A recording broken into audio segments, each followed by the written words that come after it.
This is Maureen Cook.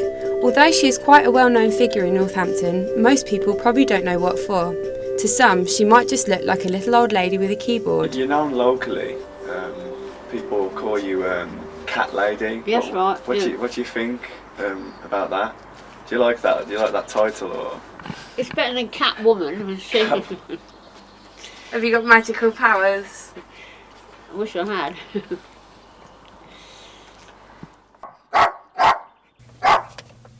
Her charity, Save the Strays, has consumed her life for over 30 years. But despite her somewhat comical nickname, the work she carries out is far from magical, dragging her out in all weathers, night and day, just to fight a cause that she feels so strongly about. I don't feel I can do any more than what I'm doing. I bend over backwards now. So how long have you been, like in terms of years, how many years have you really been doing? Well, since 1971. What was it that kind of made you passionate about this particular cause? Because obviously... Because it's there's a lot of stray cats, you know. We have got a very big problem with cats. We need more backing from the council. Usually either in these council flats or a housing association, and they shouldn't allow them to have them unless they're neutered. I've actually written to Tony Clark now about this, but so far he hasn't got back to me. They're in a position they could put restrictions on them. When we get there, the place is full of kittens. I dealt with one last year. It had 60 kittens. It's disgusting.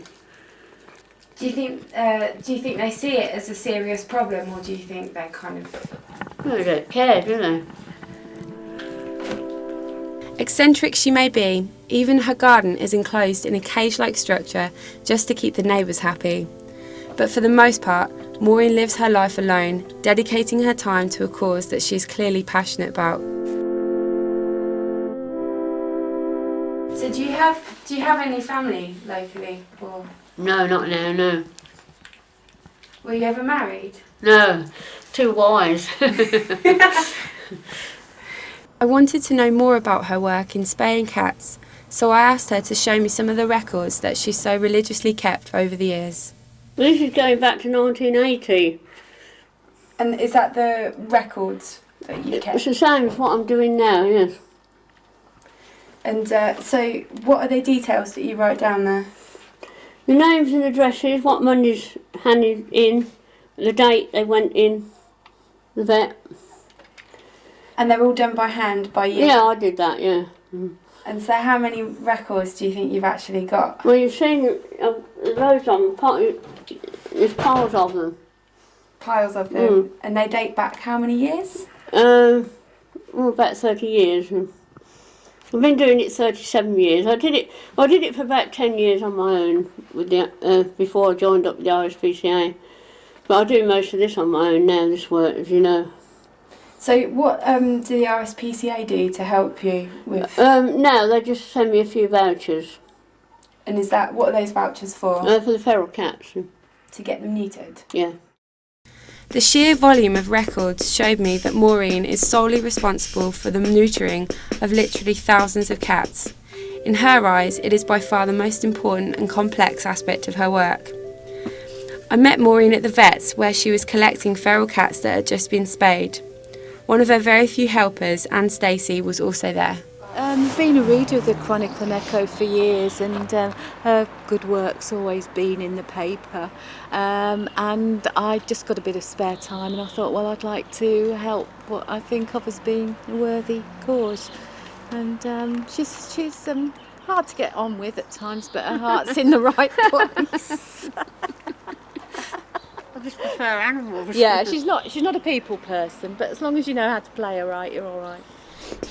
One thing Maureen certainly knows how to play right is the keyboard. It's her regular appearance on Abington Street for which she is most famed. But whether it's through collections, donations or busking, her work relies entirely on people's goodwill. Well, I think she's a lovely person. Anybody who puts something back into the community deserves support from people. I'd be glad to give her money to help her with her work in rescuing strays. Just one of Northampton's characters. Did you learn how to play just so you could bust? Oh, I only play by ear. That's all.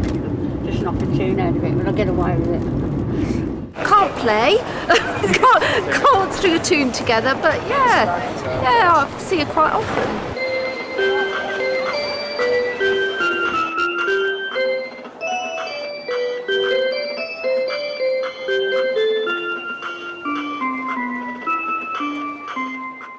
Northampton's not a very good place for busking. And people are not very generous. Well, it's changed a lot over the last 10 years. I get a bit nervous and I, mess it up. Do you find it hard to play in gloves? Well, it's a bit cold, isn't it?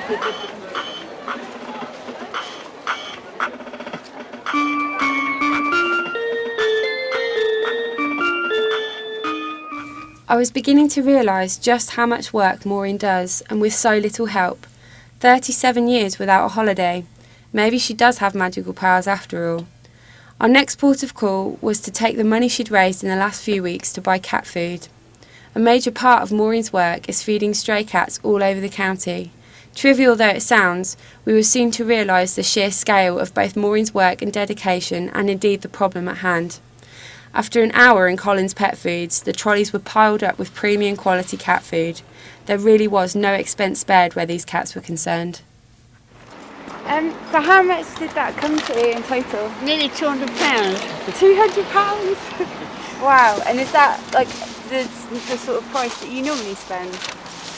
When we set out on these expeditions, yeah.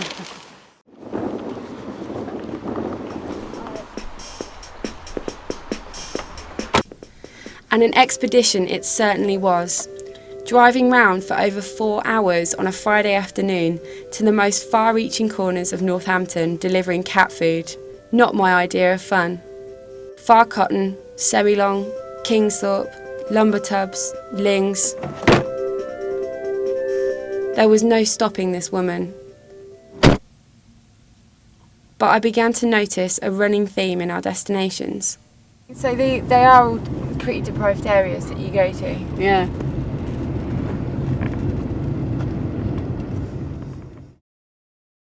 Another day and another family of cats to feed. This time down an overgrown back alley littered with just about everything you can imagine. And here I was, clambering around, trying to keep up with a woman in her 70s. So you've left a tin of whiskers in your car? But this wasn't just about feeding stray cats. This was a person who has dedicated nearly her whole life to a cause, almost single-handedly. So Maureen, how do you find out where stray cats actually are? Well, people ring up usually, but we notice these ourselves. We walk past here every day. But normally the public ring up if they've got a problem. So what about these ones? Did you find these ones? Yeah, we did, yeah. And how old were they when you first found them? No, youngish kittens when we first started coming around here. And you fed them every day since then? Yeah. For a whole year?